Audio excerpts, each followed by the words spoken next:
Start. So welcome to our panel. This is the Creating Content in 2021 series sponsored by the Belisario College Alumni Society Board. Tonight's theme is digital media and marketing. This is our 5th out of 5 panels. It is take 2 of the digital media and marketing panel. So if you're on for the first, you may hear some similar topics the first half hour or so, and then you'll probably hear some new things toward the end. I'm your host, Daniel Solomon. I am a 2004 graduate from the Belisario College of Communications. I am now a senior manager of business development here in State College for Learfield IMG College and Penn State Sports Properties. Basically, it's a fancy way of saying I sell corporate partnerships for Penn State Athletics and the Alumni Association and Bryce Jordan Center. So that is where I work now. I am more or less a moderator for today's panel, sort of here just to host and look over everything. Jeannie's our official moderator. I'm going to pass it over to Jeannie Oliver right now, who's a former VP of Sales Operations for New York Times. She'll pass it along to introduce the other panelists, and I will basically be here to answer your questions. So please ask questions in the chat as we go through. I'll stop us if there are any questions and ask those to the panelists that the question is for, or maybe throw it Jeannie's way so she can ask it to the proper panelists. And at the end, we'll try to stop with 10-15 minutes to go, so we can also ask some questions at that time as well. So Jeannie, please take it away. Sounds good, and thank you, Daniel. So I'm Jeannie Oliver. I was formerly Jeannie Gammon, and I've held senior roles in advertising sales and operations at a number of leading media organizations, including, as Daniel said earlier, the New York Times, Everyday Health, Google, and CNN. And I'm going to hand it over now to Mala. And Mala and I actually studied together at Penn State. So I'll hand it over to Mala to introduce herself. And Mala, before you continue, I forgot to ask an important question. Jeannie, you can kick it off and then we'll go to Mala. Along with your introduction, please tell us your favorite place you studied while a student at Penn State. So I would go to the stacks in the library, and I think it's changed over the years, but it was quiet. It was a little spooky, and it was a good place. You had a lone quiet time, but it was also, unfortunately, it was so nice and quiet. You sometimes would nap as well, and it was a nice place to escape my roommates. Great, thank you. So, hi, everybody. Thank you so much for joining tonight. My name is Mala Prasad, and right now I am the Director of Communications at the Milken Institute Center for Strategic Philanthropy. I actually came to strategic communications via journalism. I started out, I majored in mass communications and French at Penn State, and then ended up living in London and working for NBC News for 12 years. So it's been quite a ride, and I'm actually in the middle of transitioning to my next career, which is I'm trying to open a zero waste store in my neighborhood. My favorite place to study was on the lawn on Old Main, and I also like to go to the Hub. Nice, thanks, Mala. I'm just gonna go in the order I see you guys stacked. So Steph. Hi, I'm Stephanie Laser. I'm the Vice President of Advertising Technology at News Corp. For those of you that aren't familiar with News Corp, it's like Wall Street Journal, New York Post, Realtor.com. We're also a global company, so we have properties in Australia as well as the UK. So I get a little bit of global travel in there as well, which is not, or I used to, pre-COVID. Prior to that, I had a consulting business where I essentially helped publishers install advertising technology on their websites to help them monetize. I graduated from Penn State in 2010, so about 11 years ago. I was a marketing major and a minor in women's studies. My favorite place to study was probably the library, but it was also my favorite place to nap. There was like chairs that like I would go to every day and would like close my eyes in between classes and definitely nap at that spot in the library. So twofold. Nice. Thanks, Steph. And Julie. Hi, I'm Julie Gorby, and I am currently a senior business lead at Google on their health vertical. spent a lot of years on the health vertical, both on the agency side and now publisher side. And as far as I have nowhere interesting that I really studied, I actually studied a lot at the hub too, because I don't like to study in quiet places because then I can't concentrate. So I would go where it was actually busy and wear headphones or something. But there was a nice, I know there's like Chick-fil-A at Penn State now, which definitely was not there when I was there, but there was like the fancy part of the hub cafeteria that was like called the cafe or something. It was like more expensive back in the day, but probably aging myself out there, but nothing too exciting, just the hub. Awesome. I used to get donuts there, Julie. I know that cafe. Yeah, like it was like the fancy one. Yeah, it was like downstairs or something. Yeah. So before we get started, I just wanted to throw out a disclaimer there that the views that we're representing are our own and not the views of our employers. And with that, I'm going to get started. Now, as Dan said, this is take two. So I have abbreviated this beginning section that we covered in the last time, but with that, I'll get started. So the first topic we're going to cover is trusted news publishers and what is being deemed the information crisis. And there are so many live examples of this information crisis right now. But I'm going to give you some background to a study that was recently released into the market. So the study is it's an annual trust barometer that Edelman creates, and it's called Declaring Information Bankruptcy. And what it says is that fewer than half of all Americans have trust in traditional media, and trust in social media has hit an all-time low of 27%. And I bet if they polled now, it'd be even lower than that. So it's quite low. This sobering report shows that people crave facts more than ever, but they have a growing distrust of everything from government, leaders, and journalists. It offers one of the bleakest pictures of societal trust globally in the past 2 decades. And even President Biden said a few weeks ago, we have this deepening crisis of information that they need to investigate. It's also interesting to see the consequences of this misinformation. And you might recall the recent Smartmatic lawsuit of $2.7 billion lawsuit against Fox and several of its on-air talent for defamation over election fraud claims. And then, as you may recall, Fox News canceled the Lou Dobbs show, which was their highest rated show. I'll go over some stats and then we'll hand over some questions to the panel. So according to this trust barometer, 56% of Americans agree with the statement that journalists and reporters are purposely trying to mislead people by saying things they know are false or gross exaggeration. 58% think that most news organizations are more concerned with supporting an ideology or political position than with informing the public. And when Edelman repolled Americans after the election, the figures had deteriorated even further, with 57% of Democrats trusting the media and only 18% of Republicans. And as I said, I think that's probably even decreased in the months, since Biden has taken office.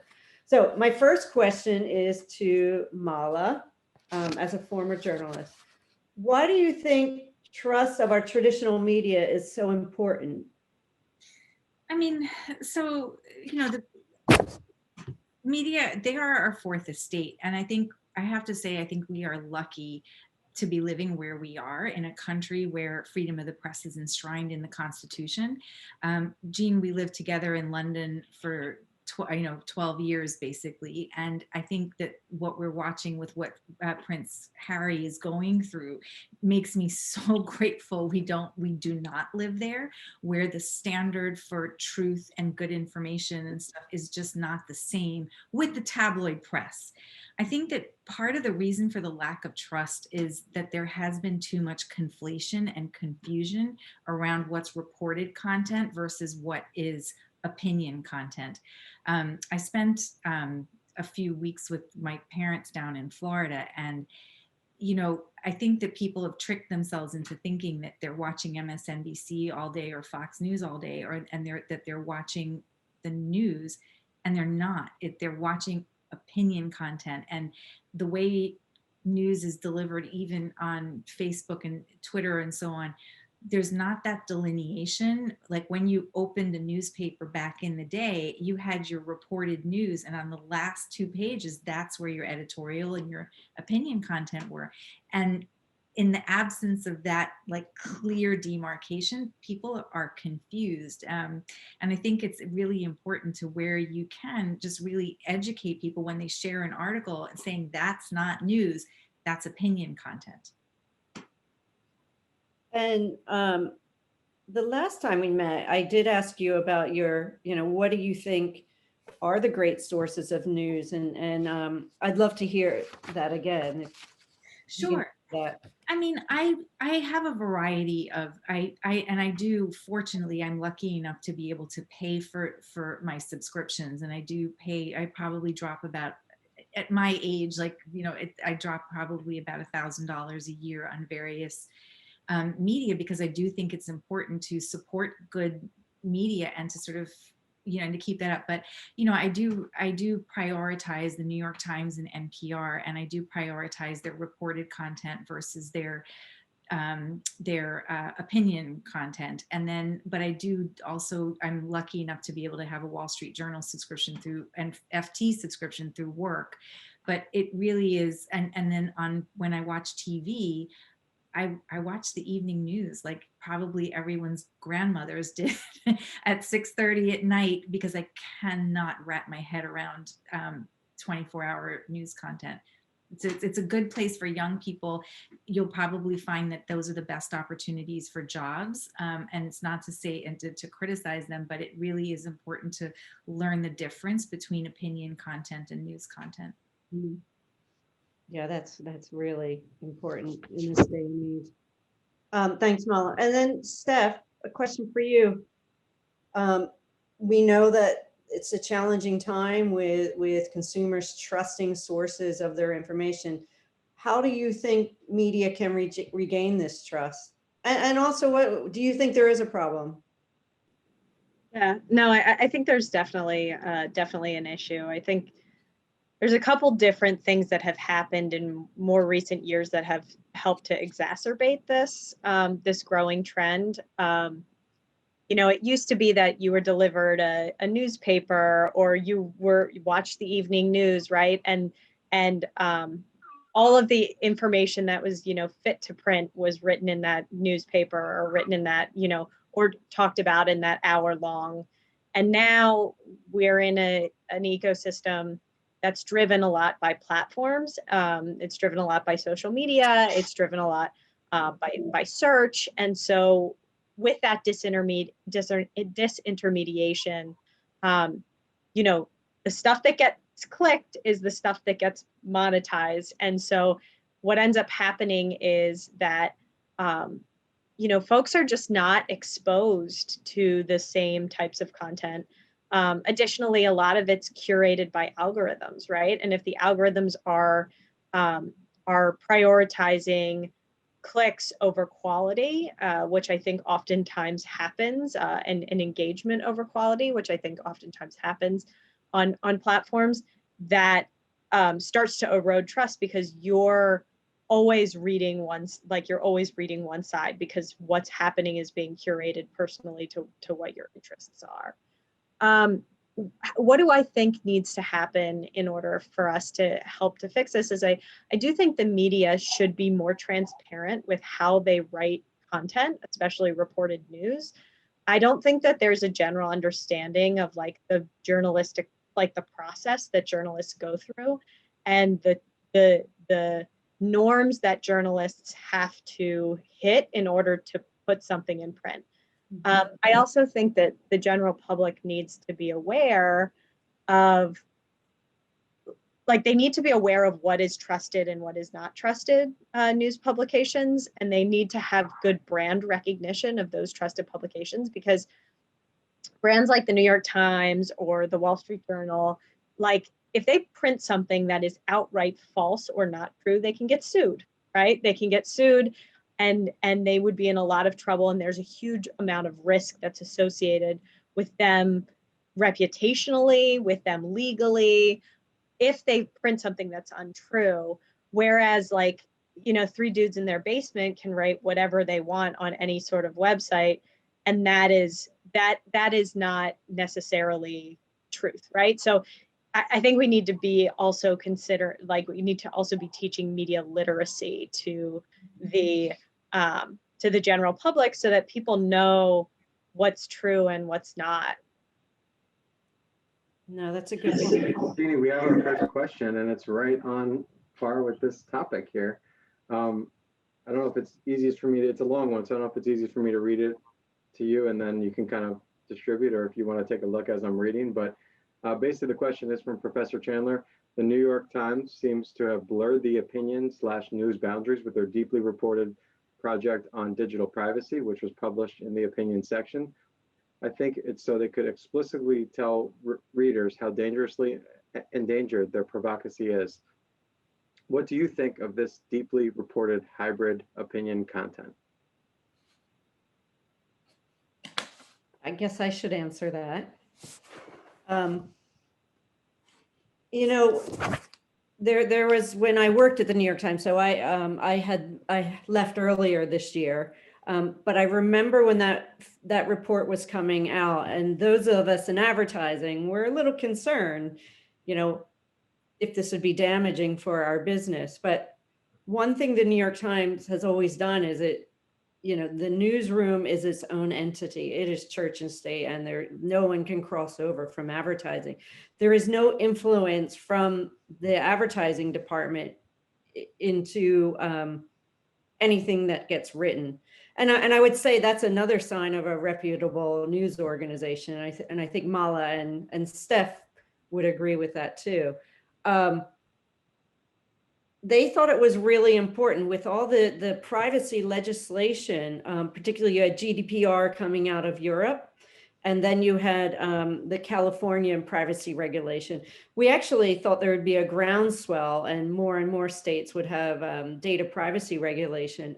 It hasn't materialized like I think we thought it would, but I think New York Times wanted to get ahead of that and educate people about how your information was how you were being tracked and how your information was being used. So I thought it was a refreshing piece that, you know, I thought they you know, it could have had repercussions on the business, but I think it was a smart piece to educate consumers about, you know, how they might be tracked and how to take control of their information. I hope that answers the question. But I agree with you as well, with all the panelists who spoke about transparency and the labeling of opinion and news.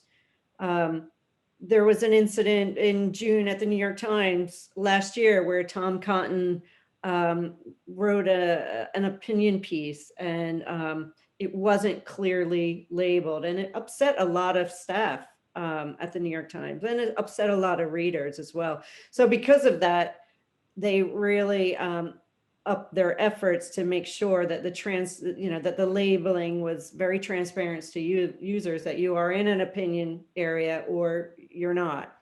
And I think I agree with the panelists there. I think you have to really make sure that that's clear so users understand where this information is coming from.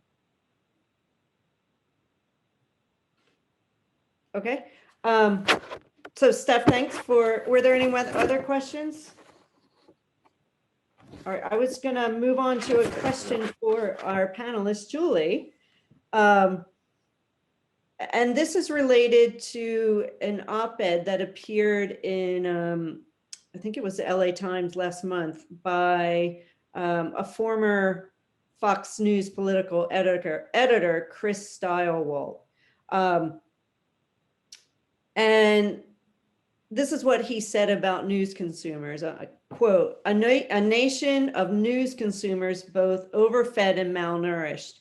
Americans gorge themselves daily on empty informational calories, indulging their sugar fixes of self-affirming half-truths and even outright lies.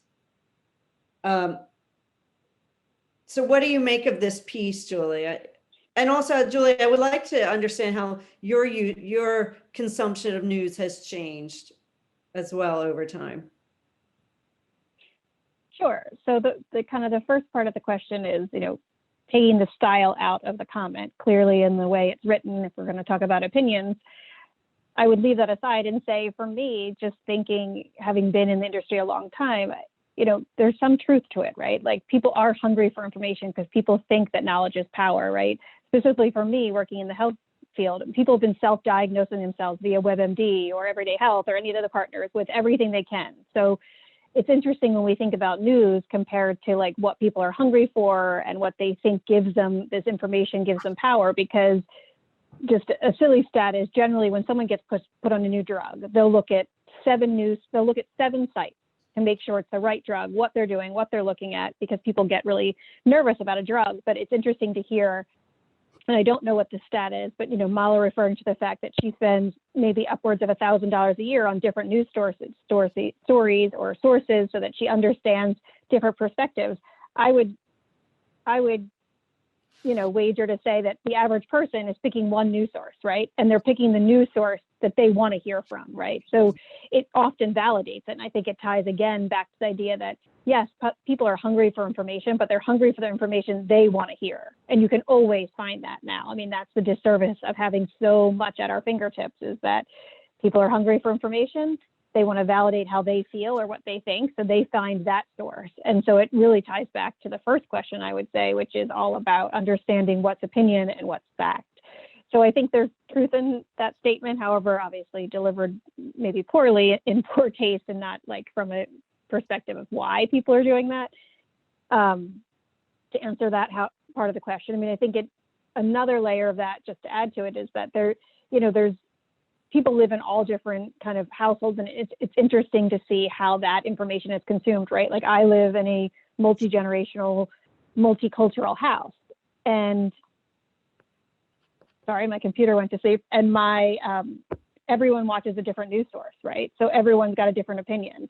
There's hardcore, I would say, right-wing people in the house and hardcore left, and they all find what they want, and everybody comes to the table, but they're probably all opinion pieces. So that, thinking about how I've consumed news, I'd say I'm more on the Mala side. Like, I tend to do small bursts. One, because there's so much opinion weaved in, and two, because for the last year or so, I'm so tired of arguing with everybody about it, because everybody comes to it with such a strong opinion. I'm like, that's great. This is great for you. This is why we live where we live, because we can all have an opinion. We can find our own information, and let's just agree to disagree. But if we're going to come to the table, please make sure it's fact and not opinion that you hunted down to validate where you're coming from. Because I think that, for me, is the biggest part. And obviously, where I work, that plays into it too, right? Like, Google's a machine, so everybody, often likes to talk about that. And I'm like, I'm not the machine, I'm a person, and these are my opinions, to what you noted, Jeannie, before, versus this is where I work, this is what I feel, and this is what they think, etc. So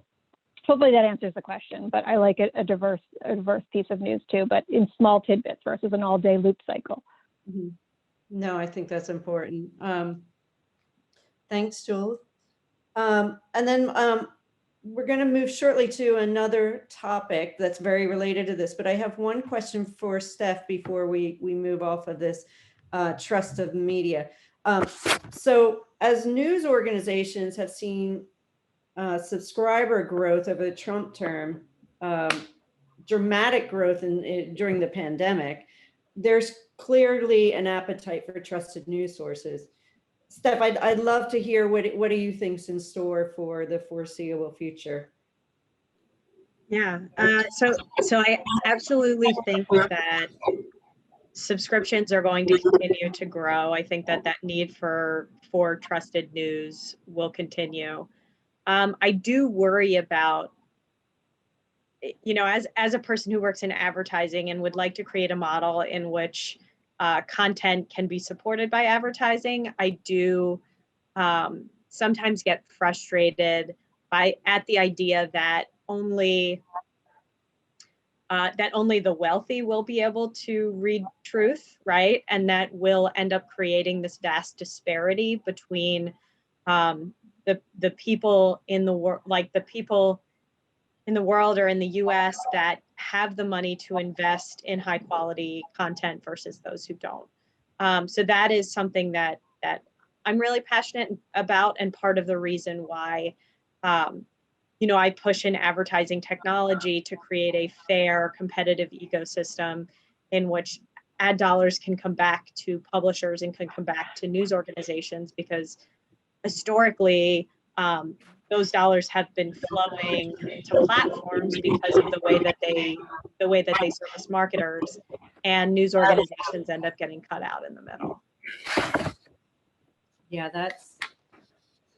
that's really a worrying, trend, that if subscriptions can only be afforded by, the top 20%, that's, of incomes, that's tough.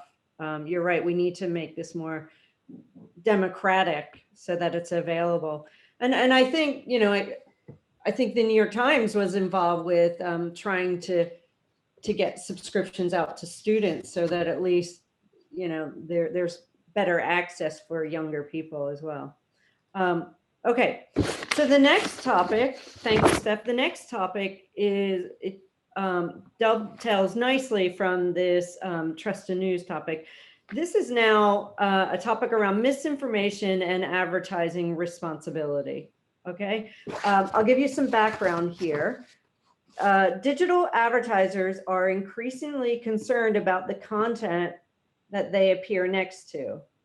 And I think this flows nicely from your comments, Steph, in the last topic. More than 1,000 advertisers, including Coca-Cola, boycott Facebook last July due to the increase in hate speech on the platform. Most of you will remember that. And a recent New York Times article reveals that investors in companies like Home Depot and the agency Omnicom, and Omnicom alone controls $38 billion in ad spend annually. So their investors in these companies are asking for independent investigation to find out if their ad dollars have helped spread hate speech, disinformation, white supremacist activity, or voter suppression efforts. And according to these shareholder resolutions, advertisers are not passive bystanders when they inadvertently finance harm. Their spending influences what content appears online. Additionally, I found a recent report by NewsGuard that found that close to 1,700 brands, including P&G, ran ads on 160 sites that published misinformation about the 2020 election. I feel like everyone published misinformation about that election. But so my first question, back to Steph, to what degree should advertisers be responsible for the content they appear against? Definitely. Yeah, I mean, I think so. Part of the problem is that the ad tech ecosystem is built in such a way that you can purchase ads in real time. So in your ability to purchase ads in real time, if a website pops up and puts ad tags on their site that connect them to many of these third-party platforms that essentially sell ads in real time, they can monetize. If the agency or advertiser cares more about scale and reaching the numbers that they need to reach than they do about quality, right? And so there are plenty of advertisers who will stand in front of a big room full of marketers talking about how they want to fund news, talking about how they care whether they're on hate speech. But at the end of the day, if they are if they are attached to the measurement and attribution mechanisms that are telling them this is like the exact return on investment that you're getting from your advertising, this is the exact, like if they're still looking for that and they're still looking for scale and they go very aggressive on that, and they're not interested in investing in high quality publishers or high quality marketers versus just this kind of like spray and pray method of advertising technology, we end up running into they end up running on hate speech, and they end up running in areas that they shouldn't want their ads. There's actually a really interesting like small organization called Check My Ads. And I follow them on Twitter, and they basically call out any advertiser that is running on misinformation or hate speech. Are you going to continue to support this? Are you going to continue to put your marketing dollars towards these types of content? And they've actually gotten a lot of that defunded, but like two activists, marketing activists cannot support an ecosystem that inherently rewards scale, like being able to reach the exact right consumer at the exact right time to serve them an ad with no regard to the quality in which your ads run. So it really means that marketers need to be very careful and need to take this responsibility seriously, because there are lots of big pitfalls that can happen if you're not careful with your marketing dollars and you're not educated on how they're being used. Right, and so I'll stay on you. I hear you. They have metrics. They need a low CPM to make the ROI work, and it doesn't stack up because they lose that control of where their brands are appearing. So Steph, I want to follow on with this discussion. So how do you think advertisers can better assist news publishers in this challenge to regain consumer trust? And if you can give examples from News Corp. Yeah, I mean, how can they assist news publishers? Like news and information services, like News Corp, like News Corp's portfolio is. Essentially, we sell a lot of products that may not have. They're more like branding type products versus being direct ROI driven products, right? So we sell custom content, meaning a advertiser can come to us and we'll create an engaging piece of content that people can read or view, or a video that they can look at. There's lots of other ways to invest your marketing dollars. They might not be as scalable and as easy as some of the stuff in ad tech that makes it simple to just go into a system, say, I want to buy people who are interested in opening bank accounts. Go ahead and do it. I want this amount of clicks for this price, right? That's what's going to get you. That's what's going to get the incentives not aligned with what you want from a brand perspective. So if you want to support news publishers, spend money on news publishers, right? Buy the products that are high touch products, or buy directly with them from an advertising perspective, and buy contextual, right? Buy against the context or the content that you're most interested in being associated with. But acknowledge the fact that marketers should be able to assign value to branding and aligning your brand with a high quality brand like Wall Street Journal versus just going for direct response metrics that are, clicks and views and all of the things that they've become accustomed to in the digital advertising ecosystem. Mm-hmm. Yeah, and it's become more important than ever before. Yeah, I don't know if you guys saw, but just today, the Huffington Post had to let go of 47 of their journalists. And so this is like a real serious issue that the industry is dealing with right now, that news organizations can't support good quality journalists when you don't have enough journalists to give information to the general masses. People end up less informed. And when people end up less informed, our democracy is at stake. You know what I mean? Like the whole reason why the free press is important is because we need to be able to hold our institutions accountable. And the way that we do that is through journalism. And if journalism can't be funded because of the way that the advertising ecosystem works, or because 90% of the revenue gets sucked up by the big tech platforms, we've got something that's very problematic. Yeah, absolutely. Real interesting space to watch. As we said earlier, subscriptions up but only the wealthy can afford it. So advertising has to fund this, but the advertisers, need to come to the table prepared to pay for the quality content. Yeah, interesting. Thank you, Steph.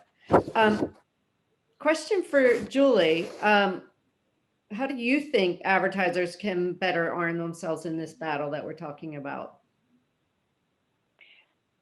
So it's interesting because I would come at it from, a slightly different angle, only because I work in the health space. And when we talk about being sued and accountability, there's no one that ends up being more accountable than a huge organization like a Google or some of the pharmaceutical clients that I work with. And I know that, people assume big pharma, bad pharma, and there's truth, I'm sure, to some of that. But what's interesting to me is that the dedication over, my career in the space, which has been 10 plus years, is this idea of accountability between a partnership. And I think education is key, right? Like, people need to take the time to understand what they're doing versus looking for efficiencies. And I think Steph hit the nail on the head, which is like, we have constant advertisers, especially if you're looking outside the health space, that are just looking for the fastest, the quickest, the easiest way. And so they write that off. But to see it in comparison to the pharmaceutical industry, where they really can't do that, right? I mean, they have entire organizations within their companies dedicated to, one of my clients calls it the creative inclusivity media movement or something to that extent. But, I think education is one, understanding where they are, being willing to put their dollars and effort behind what they think is important and who they're really looking to reach. And then being willing to pull back if they find out they are in the wrong place, right? So I think it's a matter of education, really, because both parties are going to be accountable, right? And they're only going to be accountable if they understand what they're doing and how they're doing it. Yeah, interesting. And I know Google has a department focused on assisting news providers, and to help give them a voice in the market as well. Steph, I'd be curious, do you think there are industry bodies that are helping news publishers, quality news publishers? Because we talked about education's required and advertisers have a responsibility here too. Do you feel like the news organizations, do they have enough of a forum, a combined forum where they're able to, educate and communicate this to advertisers? Jules or Steph, opinion there? Yeah, I think that there are industry bodies who have attempted to address this. I think it becomes very tricky because so there is an entire marketplace of companies called brand safety vendors who essentially assist marketers in helping them to not run on to not run on things they deem non-brand safe, right? And especially during the Trump era, pretty much anything that had Trump's name on it was considered non-brand safe, which is really tricky when it's your president and you're trying to keep the public well informed about, what's going on in the world, right? And so it's really less of it's more of an education layer, and you really need to push these like brand safety companies to educate their advertisers and to hold their advertisers and for folks just to hold advertisers accountable for the strategies that they deploy.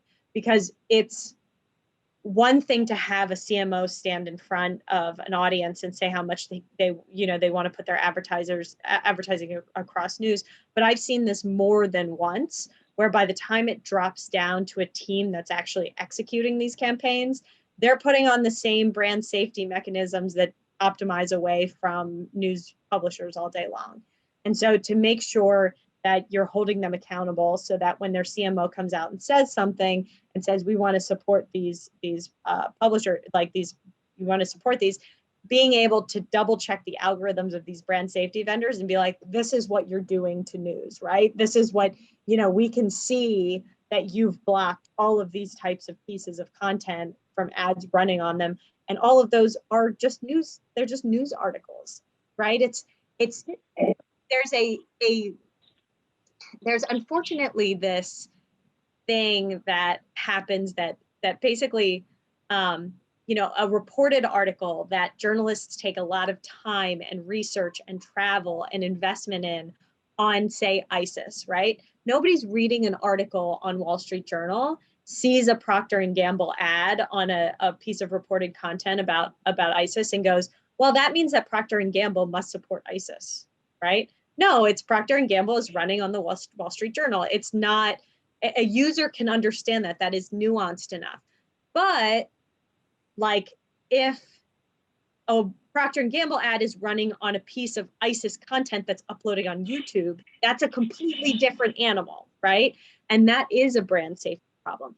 And the big thing that's happening in digital advertising today is those two things are being conflated, and they're being held, like all content is being held to the same brand safety standard, which is not necessarily what you want to do. But I do know that there are agencies and folks out in the industry that are very passionate about trying to fund journalism and passionate about trying to fund news, and have started to come up with plans, actionable plans on how they want to do that. Yeah, it's interesting just from my perspective, Steph, is that most of my clients, just to your point, they just block all news.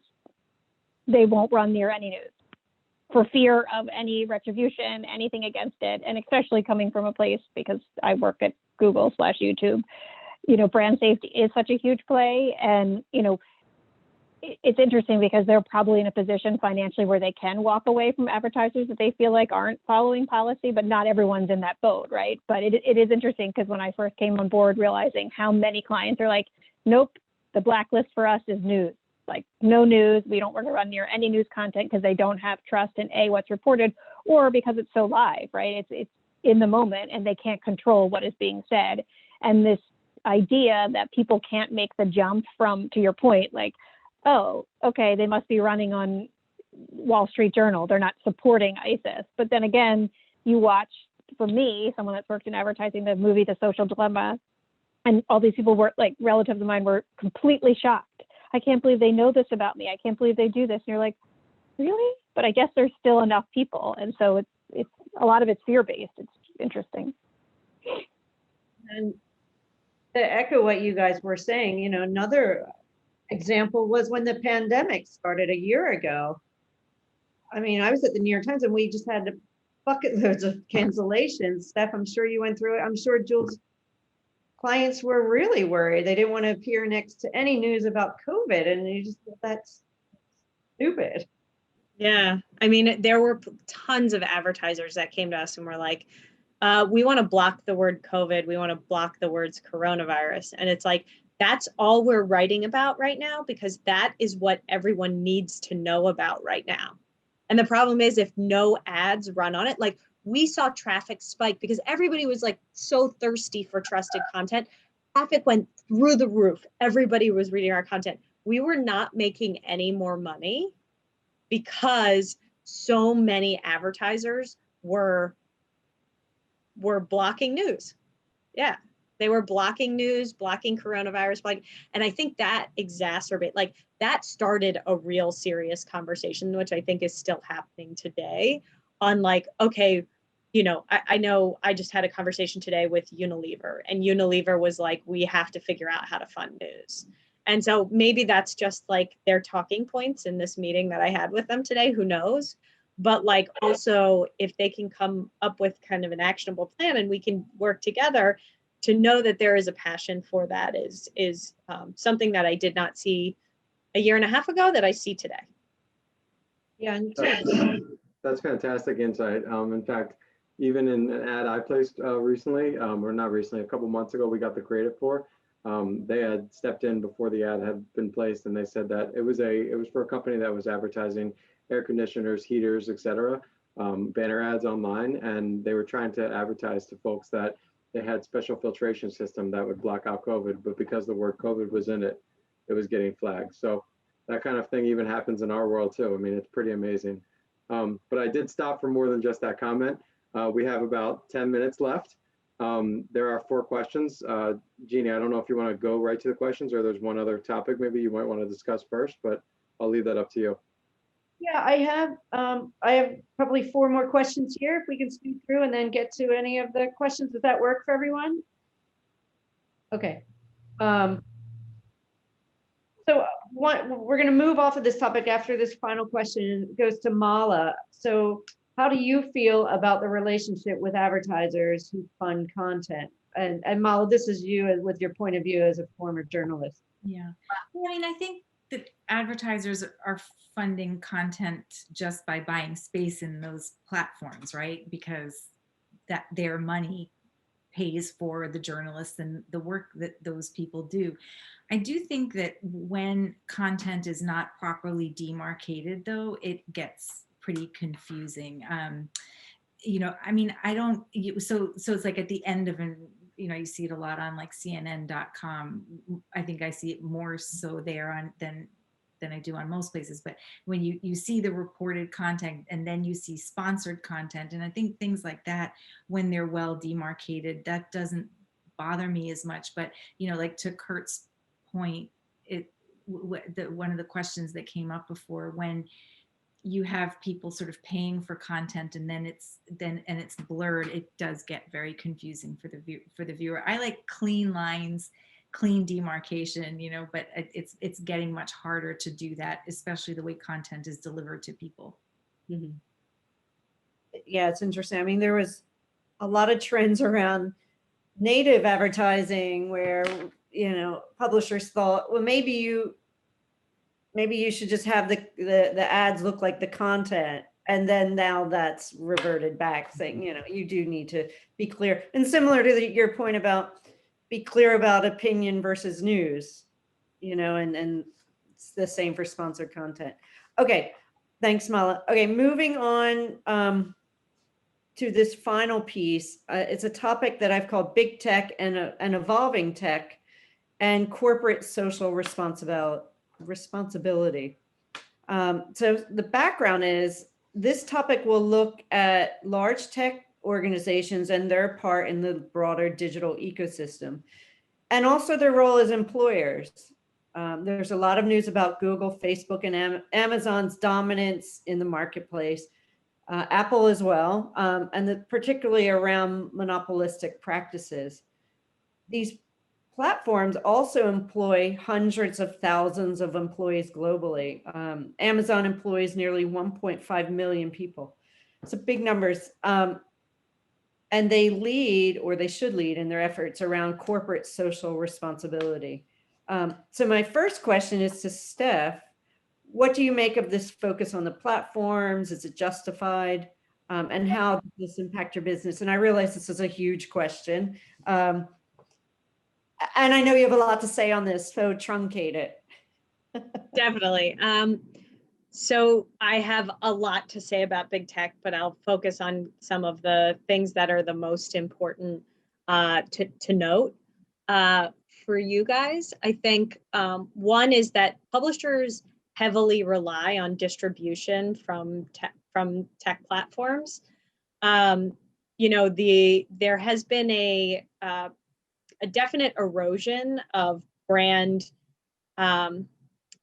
recognition for high quality publishers that has definitely existed and continued to the erosion has continued to occur since people find that most of their content discovery is on social platforms or on search engines.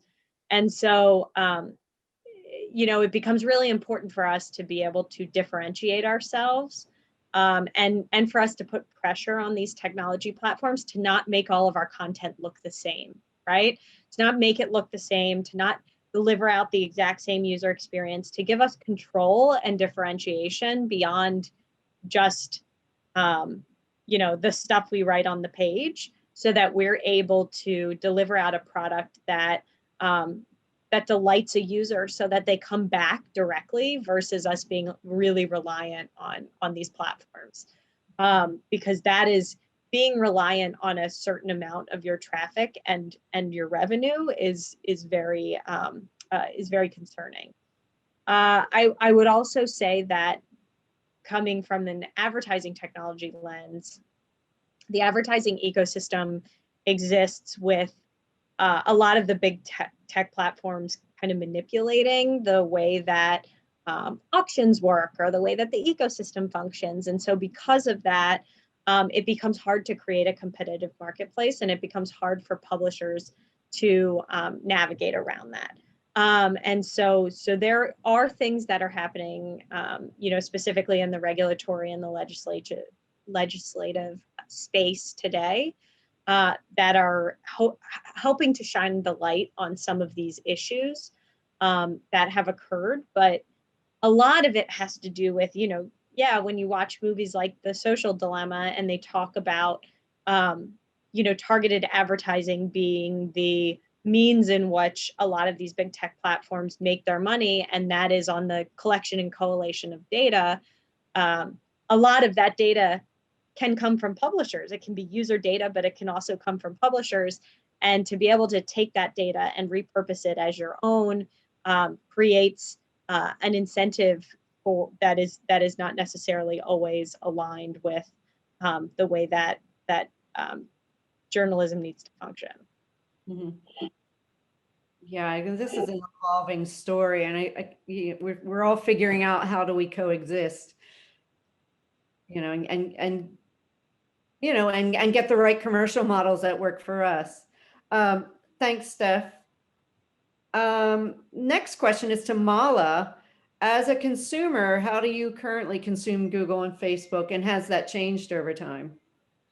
I mean, I think Google is the best search engine that we have. It's like, and I think we in newsrooms figured, we sort of gravitated to Google pretty quickly. And that was in the days when there were a few other options. I mean, knowing that people who use other browser, I don't know. I still go to Google.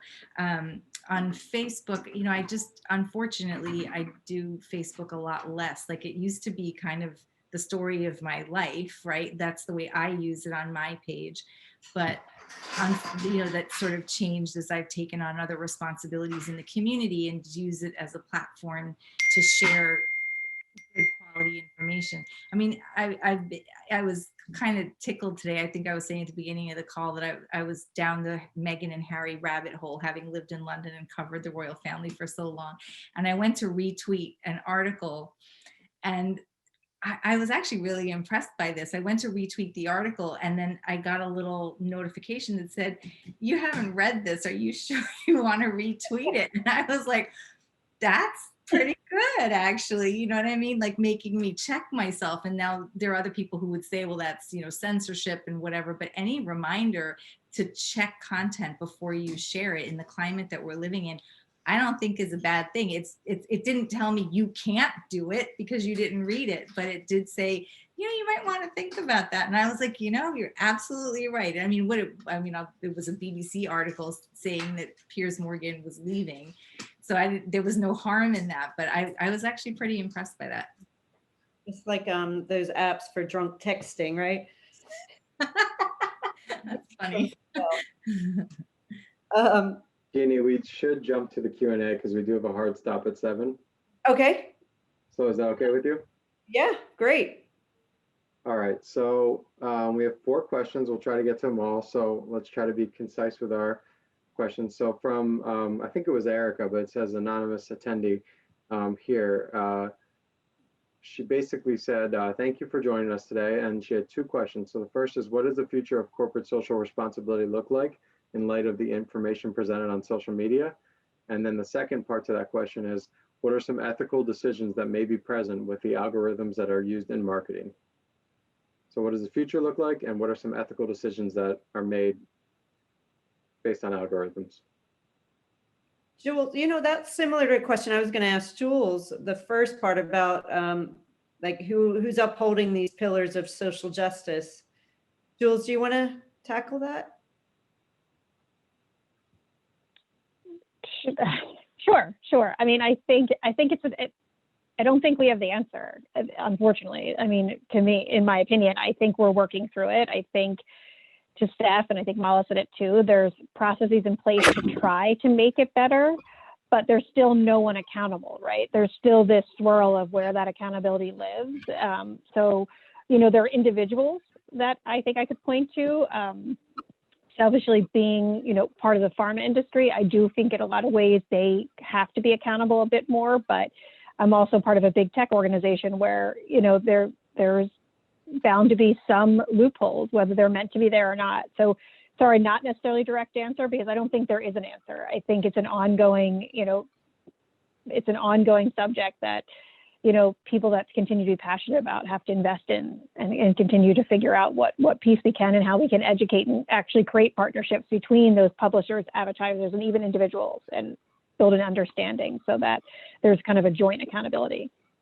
I mean, to Julie, just to put a finer point on one of the things you're saying, hiring practices are so important for that. Like the media who hold people and our institutions accountable also have got to be diverse in gender, diverse in ethnicity and race, and diverse in age. You know, because for a bunch of, you know, old white guys to say, oh, we're not racist, that's what's the big deal, if it bleeds it leads.